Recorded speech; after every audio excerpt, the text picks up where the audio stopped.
നിയമസഭാ തെരഞ്ഞെടുപ്പിൽ ആരു നേടും കേരളം? ഏക സീറ്റ് പോളുകളിൽ UDF വിജയം പ്രവചിക്കുമ്പോൾ ജനവിധി തങ്ങൾക്കൊപ്പമാകുമെന്നാണ് LDF അവകാശപ്പെടുന്നത്. 853 സ്ഥാനാർത്ഥികളാണ് തെരഞ്ഞെടുപ്പുകളിലുള്ളത്. ഇത്തവണ കേരളത്തിന്റെ പോളിംഗ് ശതമാനം 79.70%.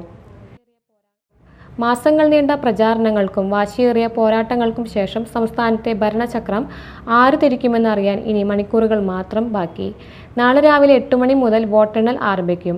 ആദ്യം എണ്ണുന്നത് തപാൽ വോട്ടുകളാണ്. വോട്ടെണ്ണൽ നടപടികൾക്കായി 15,000 ഉദ്യോഗസ്ഥരെയാണ് നിയോഗിച്ചിരിക്കുന്നത്. സംസ്ഥാനത്തെ വോട്ടെണ്ണൽ കേന്ദ്രങ്ങളിൽ സുരക്ഷാ ക്രമീകരണങ്ങൾ പൂർത്തിയായി. കേരളത്തിൽ UDF 80 മുതൽ 100 സീറ്റുകൾ വരെയാണ് പ്രതീക്ഷിക്കുന്നത്.